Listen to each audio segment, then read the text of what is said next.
Hello guys, তোমরা সবাই কেমন আছো? আশা করি তোমরা সবাই খুব ভালো আছো। তো এখন বাজে হচ্ছে 6টা, আর এই টাইমে আমার হচ্ছে সুইট ক্রেভিং হচ্ছে। কি বানাবো, কিনে আনবো বাইরে থেকে, মিষ্টি খাবো না ভেতরে বানাবো, সেই নিয়ে একটুখানি ভাবছি।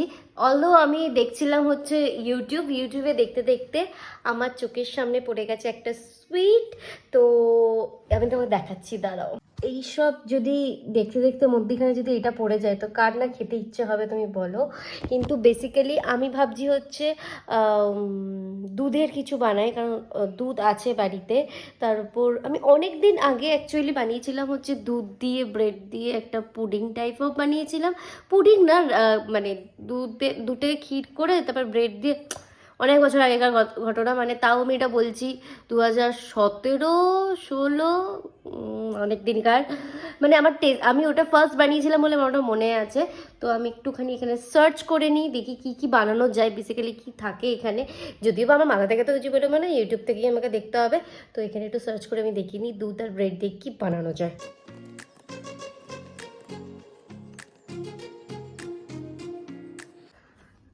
প্রচুর অপশন পেয়ে গেছি। এটার মধ্যে সব থেকে ইয়াম্মি লাগছে হচ্ছে এটা দেখতে।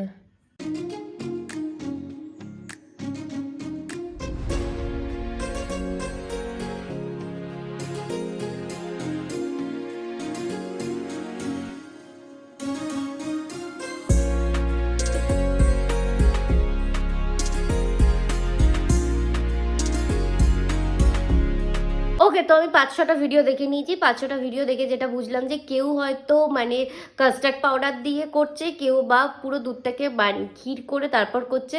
আমি ভাবছি দুটোর একদম মিক্সচার একটা করবো। আমি এরকমই একটাই ভিডিও পেয়েছি, তবুও দেখছি ওই রকম টাইপের আর ভিডিও পাই কিনা। নাহলে নর্মালি কেউ পুরো কাস্টার্ড পাউডার দিয়ে লেয়ার করছে, নাহলে তোমার দুধ থেকে ক্ষীর করেই করছে। তো আমি দুটোর ফিউশন বানাবো ভাবছি। কিন্তু এর আগে আমি যেটা বানিয়েছিলাম, মানে অনেক বছর আগে যেটা কথা বলি, সেটা আমি ক্ষীর করে করেছিলাম। কাস্টার্ড পাউডার দিয়ে কোনোদিন কিছু ট্রাই করিনি, তো এটা ফার্স্ট টাইম হবে, দেখা যাক কীরকম কী হয়। তবু আমি আরও 2-1টা ভিডিও দেখিনি, তারপর সোজা যাবো রান্নাঘরে। আচ্ছা, রান্নাঘরে আমি চলে এসেছি, আর এখানে আমি দুধটা গরম করতেও বসিয়ে দিয়েছি। আমি রাবড়ির জন্য নিচ্ছি হচ্ছে 1 লিটার দুধ, আর উপরে মানে কাস্টার্ড পাউডার দিয়ে যেটা করবো তার জন্য নেবো হচ্ছে 500 গ্রাম দুধ। 500 গ্রামই তো ঠিকই বলো, হ্যাঁ। আর তোমাদের দেখিয়ে দিই কতটা এগোলো। এখানে দেখো আমি 1 লিটার দুধটাকে জালে বসিয়ে দিয়েছি, আর উপরে যেটা দেখছো সেটা হচ্ছে মালাই, যেটাকে বলো। আমি জানি তোমরা সবাই জানো যে কিভাবে রাবড়ি বানাতে হয়। ইউটিউব খুললে এখন মানে কিছু পাও না পাও ডিজার্টে রাবড়ি কিভাবে বানায় এটা সবাই জানে। আচ্ছা, এই সাইডের দেখো যে শর্টটা আছে, ওই শর্টটাকে হালকা করে আমি এভাবে স্ক্র্যাপ করে নেবো। স্ক্র্যাপ করে সাইডে সরিয়ে রাখবে। আবার কিছুক্ষণ বাদে দেখবে আবার এরকম একটা সর পড়ে যাবে, কারণ এটাকে এর মেন কাজটাই হলো যে রাবড়ি বানানোর যে স্লো প্রসেসে হবে, স্লো প্রসেসে করলে তবেই এটা শর্টটা পড়বে। আর যতবার শর্ট পড়বে ততবার তোমাকে এটাকে স্ক্র্যাপ করে সাইডে সরিয়ে রাখতে হবে। যে স্ক্র্যাপিংয়ের যে মালাইটা থাকে উপরে, সেটাই হচ্ছে রাবড়ি। তো এটা এখন অনেক মানে খুনের ব্যাপার, মানে মোটামুটি এখনো আধ ঘন্টার ব্যাপার আছে। তো এটা ততক্ষণে হোক, তারপরে তোমাদের সাথে দেখা হচ্ছে। অলদো আমি এটার মধ্যখানে আমি চিনি মেশাবো। 500 গ্রাম দুধের জন্য, হাফ লিটার দুধের জন্য 3 টেবিল চামচ চিনি ঠিক আছে। আর 1 লিটারের জন্য তাহলে 6টা হবে। এটা হচ্ছে নর্মাল আর কি মিষ্টিটা। এবার তোমরা যদি কেউ বেশি মিষ্টি খাও তো তোমাদের আন্দাজ মতো তোমরা ওটা দিয়ে নিও মিষ্টিটা।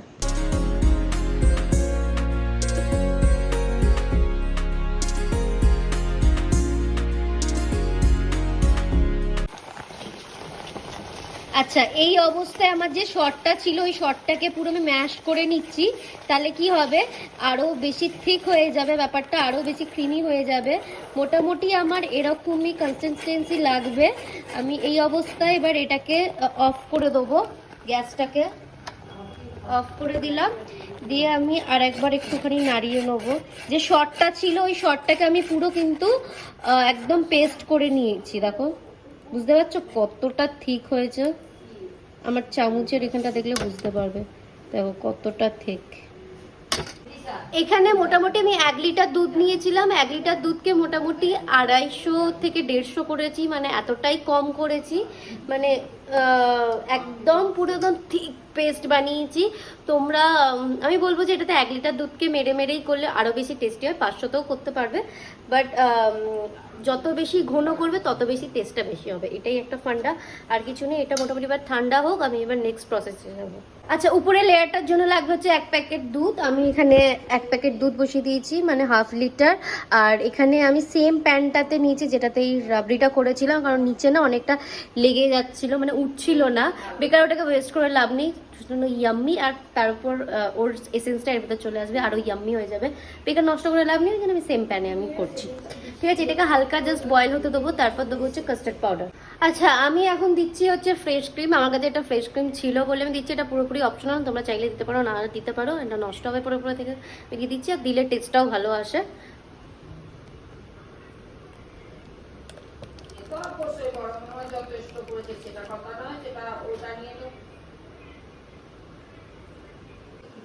আচ্ছা, এখানে দিচ্ছি হচ্ছে আমি কাস্টার্ড পাউডার, এখানে 2 টেবিল স্পুন মতো দিয়েছি, আর একটু দেবো, ব্যাস আর লাগবে না।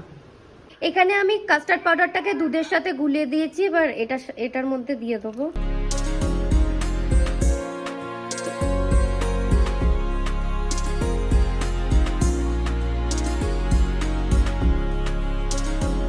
আচ্ছা, এরপর আমি আর নেই, এবার এখন দিশা এসেছে, দিশা এবার করছে, কারণ আমার একটু পাটা যন্ত্রণা করছে, তো প্রত্যেকটা মধ্যিখানে দে, মধ্যিখানে তলাটাতে চলে গেছে, হ্যাঁ ওই উপরটাতে দিতে হবে না, ব্যাস ব্যাস ব্যাস, আর না, এটাকে তোল, এই মিডিলটাকে তোল, দিয়ে হ্যাঁ, দিয়ে ওই বাটারের মতো স্প্রেড করে দে এটাকে। এনাফ এনাফ এনাফ এনাফ, একটা পাউরুটিতে এনাফ। দিশা প্রচুর মিষ্টি হয়ে গেছে, বুঝতে পারিনি এটা, আর দিস না, এনাফ। উপরে দুধটা দিয়েছিস তো, তারপরে এবার কাস্টার্ডটা দে, সেম এবার প্রসেস রিপিট হবে।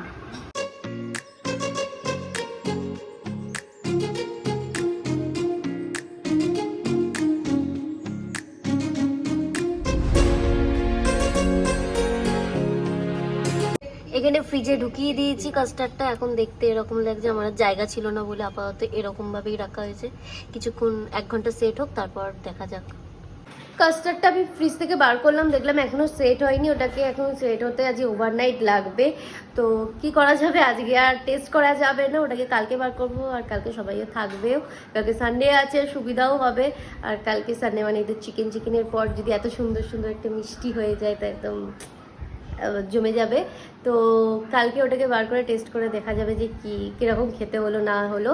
তো কালকের ব্লগটা অবশ্যই দেখো, আর কেমন লাগলো আজকে তো শুধু মেকিং ভিডিওই দেখালাম মিষ্টি, কারণ এমনি সকাল থেকে কিছু করার ছিল না, রাত্রিবেলা হট করে যে তোমার মিষ্টি খেতে ইচ্ছা করলো, ওই জন্য ভাবলাম যে তোমাদের রেসিপিটা শেয়ার করে দিই, আর ভেবেছিলাম যে আজকে পুরো টেস্টিংও করে ফেলতে পারবো, বাট সেট হয়নি, দেখছি ওটা আর একটু ঠান্ডা হলে ওভারনাইট রাখলে ওটা আর একটু ভালো হবে। তো আই হোপ তোদের ভিডিওটা ভালো লাগলো, ভিডিওটা যদি ভালো না লাগে, কেন বলছি, ভিডিওটা যদি ভালো লাগে তো প্লিজ তোমরা লাইক শেয়ার অ্যান্ড সাবস্ক্রাইব করে দিও, আর কালকের ব্লগটা অবশ্যই দেখো যে কেমন হলো মিষ্টিটাকে, সবাই খেয়ে কী রিয়াকশান দিল না দিল, ওটা তো সেটা কালকে বলবে, তো কালকেরটা স্কিপ করো না, কালকের ভিডিওটা। তো আজকের মতো টাটা।